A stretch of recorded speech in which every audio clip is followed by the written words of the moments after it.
तो आज फसलों को तबाह करने वाले टिड्डियों का जो दल था, सुबह आपको बता दें साइबर सिटी गुरुग्राम के ऊपर मंडराते दिखे और दिल्ली में भी छतरपुर जैसे इलाकों में ये दल पहुंचा है। हालांकि राहत की बात यह कि सरकार कह रही है कि इससे गुरुग्राम में और दिल्ली में कोई खासा नुकसान नहीं पहुंचा है। दिल्ली की सरकार ने एक एडवाइजरी भी जारी कर दी है जिसके मुताबिक घर की खिड़कियां वगैरह बंद रखें, आप छिड़काव भी कर सकते हैं। दवाइयों की बात कही जा रही है, आपके सामने स्क्रीन्स पर आ रहे हैं। और अधिक स्थिति को समझने के लिए एसएन सुशील कीट विशेषज्ञ हमारे साथ मौजूद हैं। सुशील जी, बहुत बहुत धन्यवाद आपका। आप ये बताइए कि हमने अपने खेतों में जो दूर दराज के इलाकों हैं, कई राज्य, राजस्थान, मध्य प्रदेश, यूपी, तमाम जगहों पर इनको देखा है, लेकिन जब ये एक शहर में पहुंचते हैं, खास तौर से जहाँ पे लंबी लंबी बड़ी बड़ी इमारतें हैं जैसे गुरुग्राम है या दिल्ली में भी आ जाते हैं, कैसे इसको समझें और कैसे बचाव करें?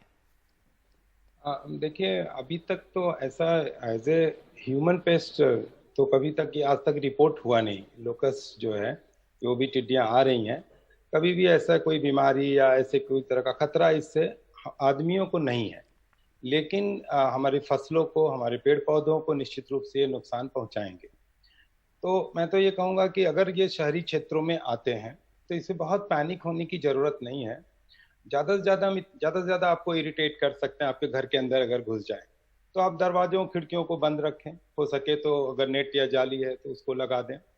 और अगर आपके छतों पर बैठ जाते हैं या आपके बालकनीज में अगर आ जाते हैं, तो आप कुछ नॉइस क्रिएट करके, कुछ म्यूजिक बजा के या सीटी बजा के, कुछ कोई ड्रम्स वगैरह कुछ बीट करके, कुछ आवाज बना निकाल करके आप इसको भगा सकते हैं। सो वास्तव में अगर जो हमारे अर्बन एरिया में जो प्रॉब्लम है, इसके लिए बहुत परेशान होने की जरूरत नहीं है। परंतु जो शाम के टाइम में जब ये बैठते हैं, वो एक चिंता का विषय होता है। अगर जब जो रात को, जैसा जैसा आपने बताया कि एनसीआर क्षेत्र में आज सुबह देखा गया, ये आगे बढ़ गया। ये यहाँ से, क्योंकि इनको भोजन की तलाश में ये आगे बढ़ते हैं और विंड जैसे जैसे डायरेक्शन बनता है उसी डायरेक्शन में ये मूव करता है। तो ये अभी तो ये बुलंदशहर के पास पहुंच गया। ये जो सुबह के टाइम में जो दिखा था, ये बाद में ये पलवल के आगे से होते हुए नोएडा से आगे निकल करके ये बुलंदशहर के ऊपर एक अरनिया ब्लॉक है, वहां पर इस समय थोड़ी देर पहले मेरी बात हुई, तो अरनिया ब्लॉक के ऊपर है। और अगर हम विंड डायरेक्शन को देखें तो फिर फर्दर वो ईस्ट की तरफ ही जा रहा है। तो इधर उतनी नहीं है, लेकिन थोड़ी बहुत तो जरूर, अगर थोड़े बहुत कभी कभी क्या होता है, इसमें कुछ कुछ छोटे छोटे पैचेस में ये अलग हो जाते हैं। तो कहीं कहीं पर, जैसे पलवल में एक छोटा सा पैच कहीं बैठा है, तो उसको हमारी टीम, जो हमारे लोकस्ट वार्निंग ऑर्गेनाइजेशन है, इसकी टीम, जो केंद्रीय सरकार की टीम है, भारत सरकार की कृषि मंत्रालय की टीम है, और राज्य सरकार की टीम भी साथ साथ इसके चल रही है और उसको कंट्रोल कर ले रही है। तो हम उम्मीद करते हैं कि ये कंट्रोल कर लेंगे ये लोग। तो आपका ये कहना है कि फिलहाल अब ये गुड़गांव और ये छतरपुर के इलाके से निकल चुका है, पलवल से आगे जिस तरह से आपने बताया, तो अब यहाँ पे एक समूह है उनका जो रुक सकता है, या हवा के साथ जो आगे जा रहे हैं, अगर हैं भी, तो लोग ये पूछ रहे थे भाई एहतियात हम क्या करें? जी, जैसे मैंने बताया कि अगर इनके क्षेत्र में कहीं अगर बैठ गया, छोटी संख्या में होगा, कभी कभी ये बिछड़ जाते हैं पूरे स्वाम के बीच से, कभी कभी छोटे छोटे ग्रुप में अलग हो जाते हैं, लेकिन बाद में ये ज्वाइन करते हैं, अपने मेजर स्वाम जो रहता है इनका, उसको वो ज्वाइन करते हैं। और ये जो आई है, जो ये इस क्षेत्र में जो आई है, कल रेवाड़ी में और उसके बगल में झज्जर एरिया में कल ऑपरेशन रात को हुआ था। उससे जो बचे हुए थे स्वाम, वही आगे इधर आए हैं। और आज उम्मीद करते हैं हम कि बुलंदशहर के आगे जहां भी बैठेंगे वहां कंट्रोल ये लोग करेंगे। आज रात को भी ये लोग कंट्रोल करेंगे। नॉर्मली ये रात के टाइम में ही जब ये बैठ जाते हैं, उसके बाद ऑपरेशन इसमें चलाए जाते हैं। दिन के टाइम में लगातार ये उड़ते रहते हैं। तो जो हमारे शहरी क्षेत्र में या कहीं किसी को ऐसा दिखाई देता है, तो हम समझते हैं कि जो हमारी जो कृषि विभाग की जो टीम है उसको, या हमारे और जो लाइन डिपार्टमेंट है, या हमारे और दूसरे जो हमारे लोकस्ट वार्निंग ऑर्गेनाइजेशन, जो केंद्रीय सरकार की टीम है, पूरी मेहनत के साथ काम कर रही है, तो इन सब टीम में से किसी को भी आप सूचना देंगे तो ये स्वयं ही इसको आकर के कंट्रोल कर देंगे।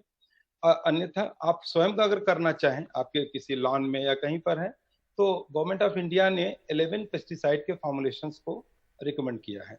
तो उनमें से कोई भी पेस्टिसाइड का आप स्प्रे कर सकते हैं। और एक बात का ध्यान रखेंगे कि जब भी अगर कोई पेस्टिसाइड का अगर आप स्प्रे करें, तो एक तो मात्रा बिल्कुल सही लेनी चाहिए, और दूसरी बात है कि आपको प्रोटेक्टिव गियर्स जरूर पहनने चाहिए, तभी आप उसको स्प्रे कर सकते हैं। देखिए सुशील जी, जब हमारे गांव वगैरह से तस्वीरें आती तो हम देखते हैं लोग थाली वाली बजाकर इनको भगा देते हैं।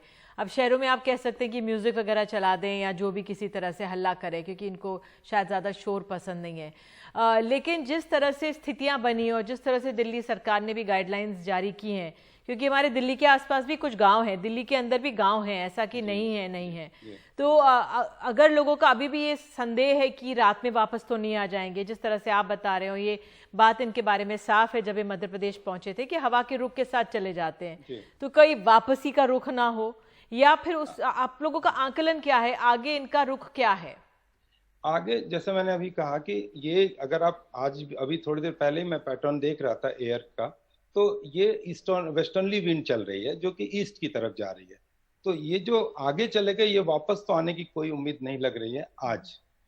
कभी कभी हवा के रुख चेंज भी होते हैं, तो ऐसा कभी कभी होता है, बट जो आज अभी अभी की जो सिचुएशन है उसके हिसाब से तो ये बुलंदशहर से आगे ही जाएगा, इसको बैक आने की कोई उम्मीद नहीं लगती है। जी, चलिए, आपने हमें इतनी जानकारी दी, बहुत बहुत शुक्रिया। बुलंदशहर से आगे ही जाएगा, बुलंदशहर के लोग भी हमारे सेफ रहें, स्वस्थ रहें और परेशान ना हो। जिस तरह से बताया सुनील जी ने, परेशान होने की ज़रूरत नहीं है, हवा के साथ ये आगे बढ़ जाएंगे। बहरहाल बहुत बहुत शुक्रिया सुनील जी आपका ये तमाम जानकारी के लिए। तो फिलहाल एक छोटा सा हम लोग ब्रेक लेते हैं और ब्रेक के बाद खबरों का सिलसिला जारी रहेगा। बने रहिए NDTV इंडिया के साथ। नमस्कार।